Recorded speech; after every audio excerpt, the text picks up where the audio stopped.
Hello guys, आज हामी Romania आएको 3 दिन पूरा भइसकेको छ। धेरै साथीहरूले टिकटकमा मेसेज गरिराख्नु भएको छ, कसरी दुबईबाट रोमानिया जानुभयो, कसरी अप्लाई गर्न सकिन्छ भनेर धेरै मेसेज आइसकेको छ। म त्यो धेरै मेसेजको रिप्लाई गर्न सक्दैन, त्यही भएर हजुरहरूमा एउटा भिडियो लिएर आएको छु। कसरी आए यहाँबाट वहाँ दुबईबाट यहाँ युरोपसम्म रोमानियासम्म कसरी आइयो, के भयो, प्रोसेसिङ टाइम कति लाग्यो, सबै कुरा उहाँले भनिदिनुहुन्छ। ल भनिदिनुहोस् त।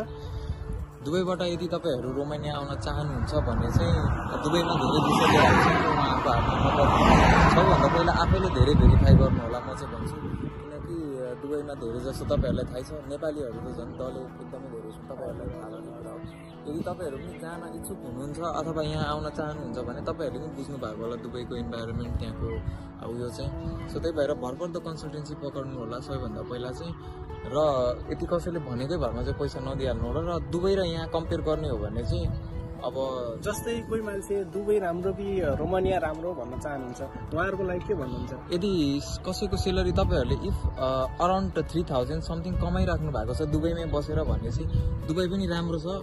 यदि त्योभन्दा कम सेलरी छ र तपाईहरुले फ्युचर सोचेर अन्त कोही मुभ हुने अथवा युरोपन कुनै कन्ट्री मुभ हुन चाहनुहुन्छ भने चाहिँ रोमानिया नराम्रो होइन। हामी पनि हाम्रो पनि एकदम लङ प्रोसेस थियो र स्ट्रगल गर्नुपर्छ। स्यालेरीको लागि दुबई राम्रो छ, स्यालेरी यदि दुबईमा राम्रो छ भने रोमानिया नआउँदा हुन्छ होइन। यदि दुबईमा स्यालेरी 1500 सम्म छ भने रोमानिया प्रोसेस गर्दा ठिकै हुन्छ। यदि 2000 देखि माथि छ, स्यालेरी 25,000 सम्म छ भनेपछि रोमानिया भन्दा दुबई नै ठिक छ। यदि रोमानिया आउन चाहने कस्तोको लागि भने, युरोप आउने कस्तोको लागि भने स्यालेरीको लागि हेर्नुहुन्छ भने जहाँ कमाइराख्नु भएको छ त्यही ठिक छ। यदि राम्रो कमाएर गर्नु भएको छ भने दुबई पनि राम्रै छ। यदि फ्युचर सोचेर आउनुहुन्छ, भविष्यमा राम्रो होस् भनेर आउन चाहनुहुन्छ भने रोमानिया ठिक छ। सेन्जन भइसकेको छ फाइनली अहिले त। हामीले चाहिँ सेन्जन हुँदा हजुरले सेन्जन हामीले एप्लाई गर्दाखेरि चाहिँ सेन्जन भइसकेको थिएन। 2025बाट चाहिँ फुल्ली उयो अट्याच हुने भनेर अहिले त यो 2025बाट मात्रै भएको हो। 2024मा त बोट अनि फ्लाइबाट मात्रै भएको छ है, एट्याच भएको थियो। सो अहिले चाहिँ फाइन सबै। अहिले त पहिलाभन्दा धेरै डकुमेन्टहरू भेरिफाई पनि गर्ने गरेको छ रोमानियाको एम्बेसीले। सो तपाईँहरूले पनि आफ्नो प्रपर डकुमेन्टहरू उयो गर्नु होला। र इफ म चाहिँ के भन्छु भने यदि कोही आउन चाहनुहुन्छ भने सबैभन्दा पहिला चाहिँ भरपर्दो मान्छे खोज्नु पर्यो। दुबईमा यस्तो छ कि नेपालीलाई ठगिरहेको छ। त्यस्तो खाले जस्तै काम नगरिदिने, पैसा फिर्ता दिँदाखेरि पैसा खाएर दिने धेरैको छ। यदि ठगिन चाहनुहुन्न भने राम्रो। अब हामीले त्यस्तो सजेस्ट गर्न मिल्दैन, हामी त यस्तो मेन पावरको मान्छे पनि होइन, केही होइन। तपाईँ हामी जस्तो नर्मल मान्छे हो। राम्रो ठाउँ खोज्नुहोस्, राम्रोसँग अप्लाई गर्नुहोस्, आउनुहोस्, त्यही छ। अनलाइन म चाहिँ के भन्छु भने अनलाइनको माध्यमबाट धेरैजना एप्लाई गरेर डुब्नु भएको साथीहरू पनि धेरैजना देखेको छु। इभन मेरो साथीहरू पनि, मेरो साथीहरू पनि त्यस्तो हुनुहुन्छ। यदि कोही अनलाइनबाट गर्दै हुनुहुन्छ भने फिजिकल्ली तपाईँ गएर डाइरेक्ट अफिसमा भिजिट गर्नु, कोही दलाल नपक्रिनुहोस्, मान्छे नपक्रिनुहोस्, डाइरेक्ट अफिसमा गएर अप्लाई गर्नुहोस्। त्यही हो, कन्सल्ट गर्नुहोस् डाइरेक्ट अफिसमा गएर।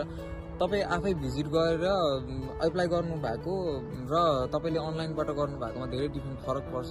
So there is a no compare नै हुँदैन त्यो उयोमा चाहिँ। सो त्यही भएर तपाईँहरू आफै भिजिट गएर एप्लाई गर्नुहोस्, म चाहिँ त्यही भन्छु। र यदि तपाईँहरू युरोप मात्रै होइन, युरोप भने तपाईँको 29-30वटा कन्ट्री भयो, रोमानिया मात्रै होइन, इफ अरू कन्ट्री पनि जान चाहनुहुन्छ भने म चाहिँ भन्छु रोमानिया भन्दा तपाईँहरूलाई बेस्ट अरू कन्ट्री पनि छ, अप्सनहरू छन्। तपाईँ कुन सेक्टरमा, तपाईँको कुन स्किल अथवा तपाईँहरूले आफ्नै स्किलमा जहाँ जुन काम गरिरहनु भएको छ त्यही स्किलमा तपाईँहरूले एप्लाई गर्नुभयो भने चाहिँ भिजा सक्सेसफुल पनि हुन्छ।